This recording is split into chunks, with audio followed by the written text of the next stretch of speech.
स्वतंत्रता सेनानी, 4 बार के सांसद, समाजवाद के झंडाबदार मधु लिमये का जन्म 1 मई 1922 को तत्कालीन ब्रिटिश भारत वर्तमान महाराष्ट्र के पूना में हुआ। पिता का नाम रामचंद्र महादेव लिमये।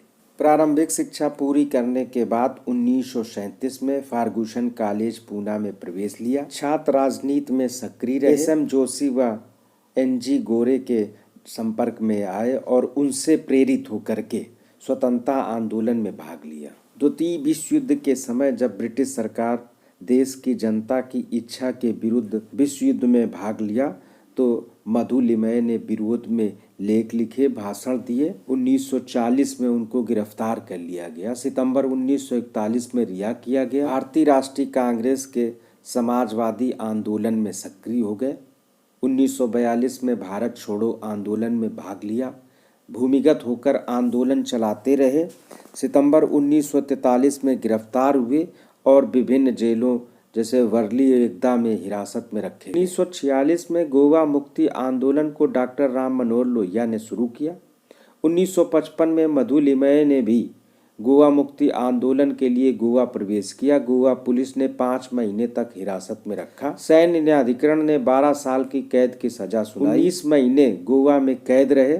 गोवा जेल डायरी को मधु लिमये की पत्नी डॉक्टर चंपा ने एक पुस्तक गोवा लिबरेशन मूवमेंट और मधु लिमये के नाम से प्रकाशित भी कराया। 1947 में भारतीय समाजवादी आंदोलन के एकमात्र प्रतिनिधि के रूप में सोशलिस्ट इंटरनेशनल के एंटवर्प सम्मेलन में भाग लिया। 1948 में नासिक सम्मेलन में सोशलिस्ट पार्टी की राष्ट्रीय कार्यकारिणी के सदस्य चुने गए। 1949 से 1952 तक सोशलिस्ट पार्टी के संयुक्त सचिव रहे।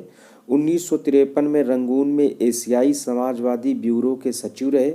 1953 में इलाहाबाद में प्रजा सोशलिस्ट पार्टी के पहले सम्मेलन में संयुक्त सचिव चुने गए। 1957 के आम चुनाव में भांदरा लोकसभा सीट पर इस सीट पर 2 सदस्य चुने जाते थे। मधु लिमये प्रजा सोशलिस्ट पार्टी के टिकट से चुनाव लड़ा किंतु पराजित हो गए।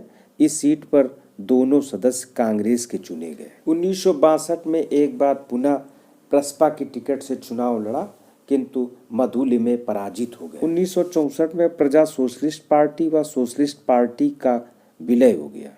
संयुक्त सोशलिस्ट पार्टी का गठन हुआ। 1962 के आम चुनाव में मुंगेर लोकसभा सीट पर कांग्रेस के प्रत्याशी बनारसी प्रसाद सिन्हा जीत गए थे किंतु उनका असामयिक निधन हो गया। 1964 में मुंगेर लोकसभा उपचुनाव हुआ। संयुक्त सोशलिस्ट पार्टी की टिकट से मधु लिमये ने चुनाव लड़ा और जीतकर पहली बार सांसद चुने गए। 1967 के लोकसभा चुनाव में बिहार के मुंगेर लोकसभा सीट पर संयुक्त सोशलिस्ट पार्टी की टिकट से चुनाव लड़ा और कांग्रेस के प्रत्याशी CS सिंह को पराजित करके दूसरी बार सांसद चुने गए। 1971 के मुंगेर लोकसभा सीट पर चुनाव में मधु लिमये संयुक्त सोशलिस्ट पार्टी के टिकट से चुनाव लड़ा किंतु कांग्रेस के प्रत्याशी देवनंदन प्रसाद यादव DP यादव से पराजित हो गए। 1973 में बांका लोकसभा सीट पर उपचुनाव हुआ क्योंकि बांका के सांसद कांग्रेसी नेता शिवचंद्रिका प्रसाद का निधन हो गया।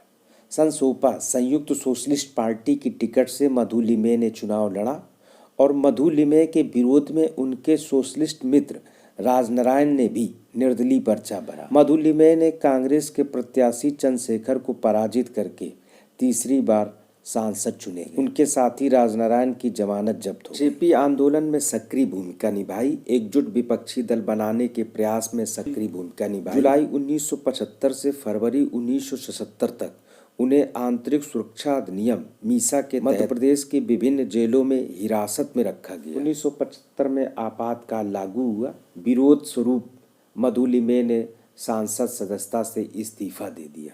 1 मई 1977 से 79 तक जनता पार्टी के महासचिव, 1979 से 1982 तक जनता पार्टी एस और लोकदल के महासचिव रहे। 1977 में लोकसभा चुनाव में बांका लोकसभा सीट पर जनता पार्टी की टिकट से चुनाव लड़ा और कांग्रेस के नेता चंद्रशेखर सिंह को पराजित करके सांसद चुने। मोरारजी देसाई सरकार में केंद्रीय मंत्री पद को ठुकरा दिया। 1980 के लोकसभा चुनाव में जनता पार्टी सेकुलर की टिकट से जिसका गठन चौधरी चरण सिंह ने किया था, कि टिकट से मधु लिमये ने बांका लोकसभा सीट पर चुनाव लड़ा, किंतु कांग्रेस के प्रत्याशी चंद्रशेखर सिंह से पराजित हो गए। एक समाजवादी प्रशिक्षण शिविर में चंपा गुप्ते से मुलाकात हुई। बाद में मधु लिमये ने चंपा गुप्ते, जो शिक्षिका थी, से विवाह कर लिया। दोनों के एक बेटा अनिरुद्ध। 8 जनवरी 1995 को नई दिल्ली में मधु लिमये का निधन हो गया।